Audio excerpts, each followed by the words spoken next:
Boa noite, bela turma.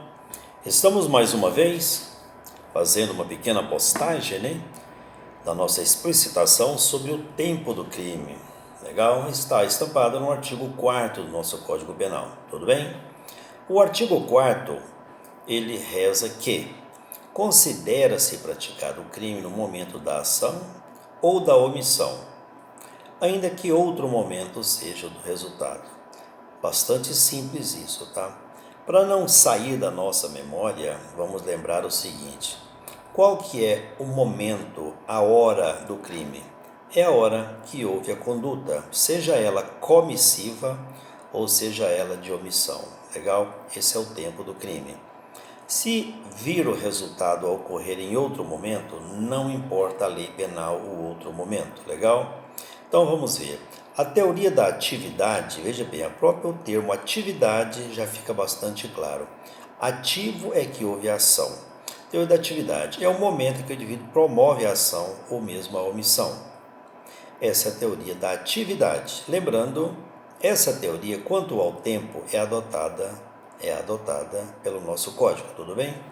E já a teoria do resultado admite que o resultado seja o momento do crime.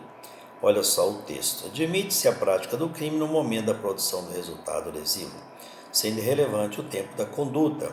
Considere-se cometido no momento do resultado. A teoria do resultado, ela não bate na nossa codificação, porque ela não é aceita, porque nós precisamos entender o momento do fato para saber quais são os motivadores, quais são as circunstâncias e quais são as situações em que se vê o autor do delito, tanto em relação à sua capacidade psíquica, à sua condição resistiva, quanto a ser legítima defesa, quanto a ser estado de necessidade, coisa dessa natureza, tudo bem? Existe uma terceira teoria, que é chamada teoria mista. O que diz a teoria mista? Ou também chamada de ubiquidade. É aquela que acata as duas primeiras. Como assim?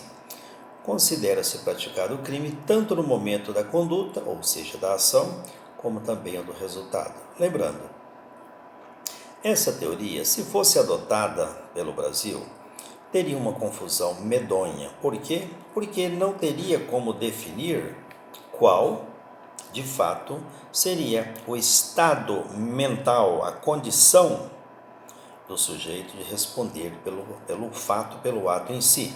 Por quê?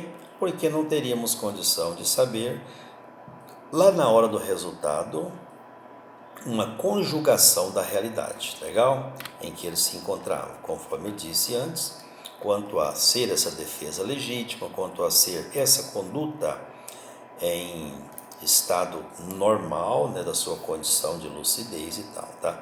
Veja bem, segundo o nosso código, interessa para nós o momento em que foi praticada a conduta, legal? Um dos autores, um dos grandes autores brasileiros, que é o Guilherme de Souza Nucci, ele diz o seguinte: a teoria da atividade serve, dentre outras, para determinar a imputabilidade do agente, se ele é maior de idade ou não, se ele é capaz mental ou não, legal? Fixar a circunstância do tipo penal, para ver se enquadra num ou no outro artigo, dependendo da condição ou da situação.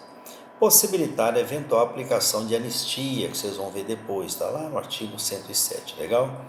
E também dar oportunidade para prescrição, que está ali no artigo 108 e 109. Então, tudo bem, porque o momento do fato é que vai definir, que vai determinar se aquele fato foi cometido dessa ou daquela forma, se carece ou se é possível a aplicação da lei penal. Tudo bem? Então, vamos dar um exemplo. Se o autor de alguns tiros era menor de 18 anos na data do fato e a vítima vir a óbito, depois que o autor completou 18 anos, veja só que confusão teria se adotássemos a teoria da ubiquidade ou a do resultado. Ele seria punido por um fato que praticou ainda quando menor de idade, legal? Ou de menor idade. Então, o Brasil adotou a teoria da atividade, tá? Isso vamos melhor explicar durante a aula síncrona, legal? Existe um termo chamado conflito aparente de normas. Na aula passada houve uma pergunta nesse sentido. Eu disse que teríamos oportunidade. Por quê? O conflito aparente é para saber que norma eu aplico. se é o Estatuto da Criança e Adolescente, ou se é o Código Penal, ou se é uma lei especial. Para isso eu tenho que definir qual é a idade, qual é a capacidade dele naquele momento, legal?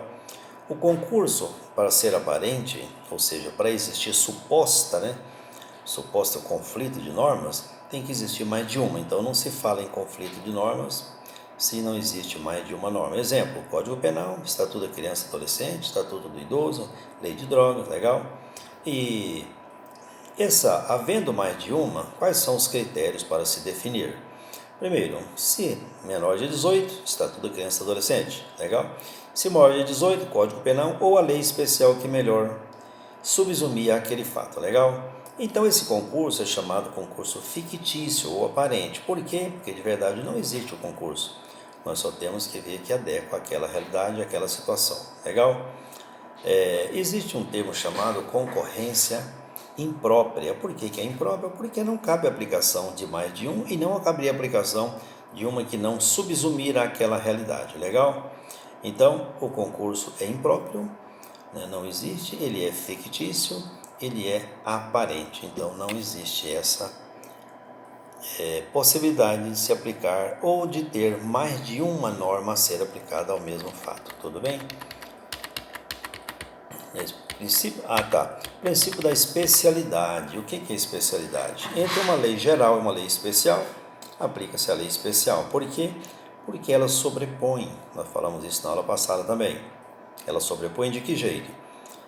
Entre o Estatuto da Criança e Adolescente e o Código Penal, aplica-se o Código Penal. Legal? Por quê? Aliás, aplica-se o Estatuto da Criança e Adolescente.